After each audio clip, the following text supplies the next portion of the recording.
स्वरूपात घरातील 5 महिला औक्षण करून घेऊया, ओटी भरून घेऊया आणि मग रीतसर पुढे जाऊया. हा खेळ आहे चिमण्या पावलांचा. काही दिवसांनी होणाऱ्या घरभर होणाऱ्या पसाऱ्याचा, आपण तोच पसारा प्रत्येकाला हवा हवा असणारा गोड पसाऱ्याचा. आई म्हणजे मंदिराचा कळस, आई म्हणजे मंदिराचा कळस, आई म्हणजे अंगणातली तुळस, आई म्हणजे मंदिरात गायली जाणारी संतवाणी, आणि आई म्हणजे भयान वाळवंटात थंडगार पाणी.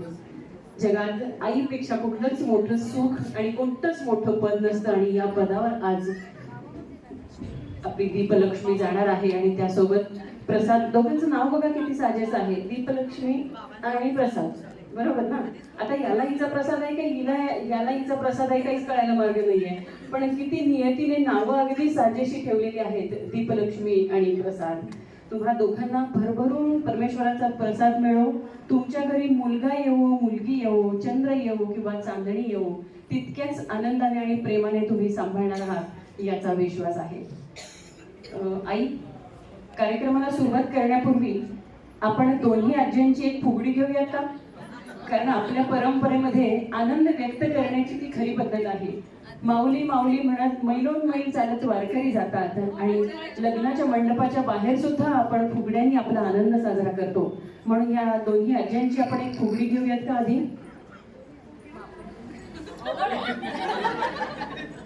अवघ्या गोष्टी सुद्धा नातवंड येतात तेव्हा सहज साकार होतात.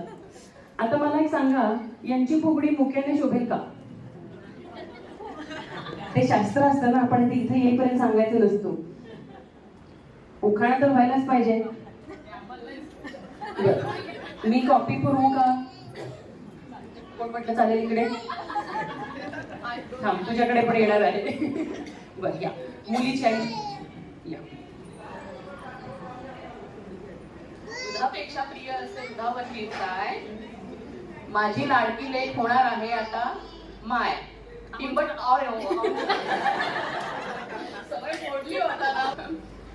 दुधापेक्षा दुधावर प्रिय असे दुधावरची साय, उदयरावांचं नाव घेते, माझी लेक होणार आहे माय. आता या माऊलींवर पण सर्जिकल स्ट्राईक व्हायलाच हवंय.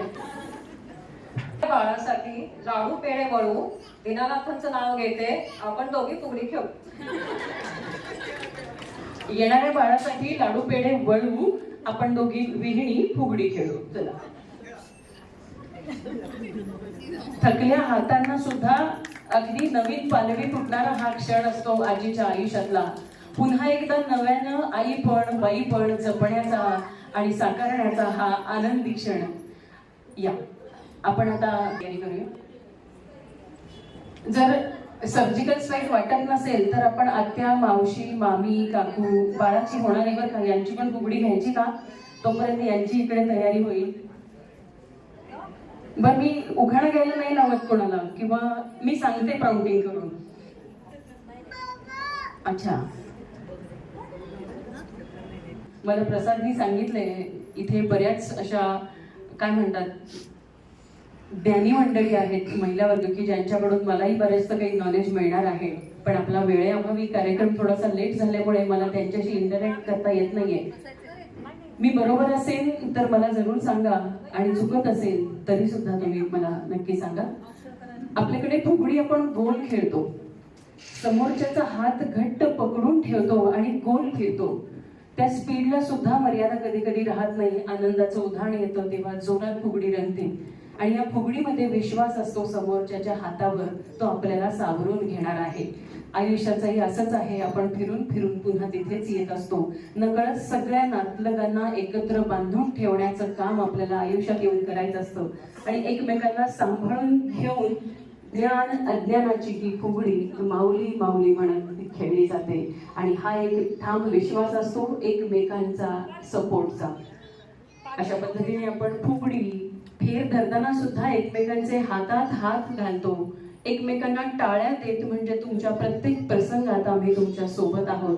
कधी रुसवे फुगवे झाले तरी सुद्धा त्या टाळीच्या नादाने वातावरण मंगलमय करून आपण आनंदाने ही फुगडी खेळत असतो. या